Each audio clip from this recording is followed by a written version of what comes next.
This is Daily Flash with your hosts, Andrea Jackson and Mitch English.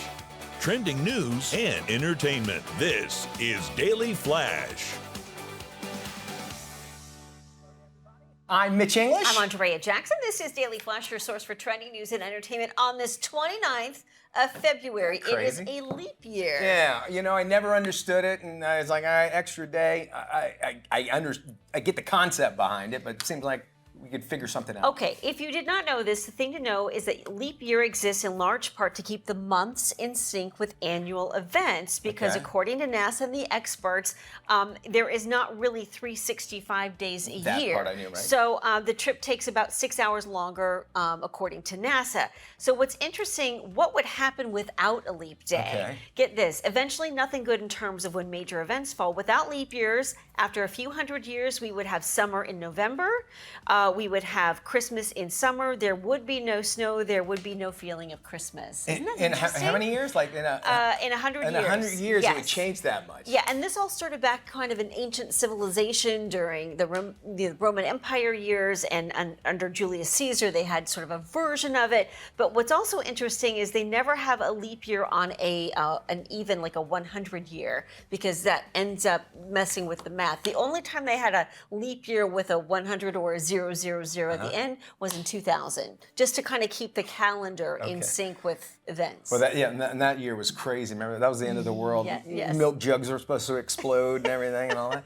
I don't know anybody, but somebody to have a birthday today would be really cool. Yes, and they were also saying it's tough because not a lot of the programs include February 29th as a birthday. So if you go in and fill in those forms online, or you go to the DMV, or you go to the hospital, sometimes they don't accept a 2/29 as a birth date. They reject it, so you either have to be born on the 28th or the 1st. I would feel sorry for a left-handed person born on this day. Like, life is just all against you. So you guys are our survivors. Do you know what someone who's born on leap? Is their name? Yeah, leapling. Leapling. You are a leapling if you're born on the 29th of February. I like that. I learned something today. There you Leapling. go. Well, get this. Shocking allegations involving a reverend who's been accused of hustling drugs at a church. Police say 63-year-old Herbert Irving was selling crystal meth to patrons at his Connecticut church. Some of his clients referred to it as the speed, the ice, the dunk, or the no-dose, or the white cross.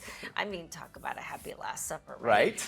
According to the report, undercover cops collared his worship, hustling the stuff from a car, and the car had no registration, no insurance. He was jailed and released on a $10,000 bond. It's sad because, you know, a lot of times people, the last thing that they have when they want to recover is their religion, and then they go there, but then to see if he's giving it to his patrons as well, it's sad that happens. But you know, I love to watch the On Patrol live, right? And they follow cops around. They follow cops around, 7, 8 different precincts. Anyway, one of the number one things they pull people over for are expired tags or bad registration.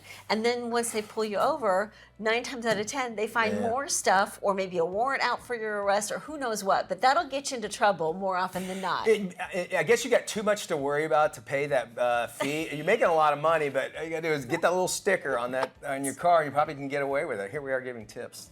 Just remember, your local drug dealers, get your car renewed every year. When you go out to get your sacrament, and you're like, this tastes like crack. This doesn't taste like... Why do I feel like I could clean 10 houses by the time I leave church on Sunday? Doing the kneeling thing really fast, so keep that in mind. All right, and the latest kerfuffle over U.S. tipflation. There was a content creator. Her name was Justice. She revealed that she did not give a tip to her hairstylist after getting her locks braided. Check this out. For reference, this was $350 to get done. These are small, knotless, and this is a French curl braid. That averages out, took her 7.5 hours, $46 an hour, minus the cost of hair, so we'll just round it down to $40 an hour. She didn't have to commute. She's not paying any extra overhead because she works from home. I think that that's a really good price. How many people are making $40 an hour?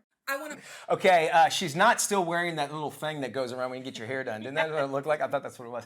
She argued that, forking over $350 for 7-hour service was already enough. A tip didn't need to happen. I just wholeheartedly disagree with that. Yeah, especially if your hair appointment takes 7 hours. All day. I mean, that's a big chunk of time and for that person. Yeah, absolutely.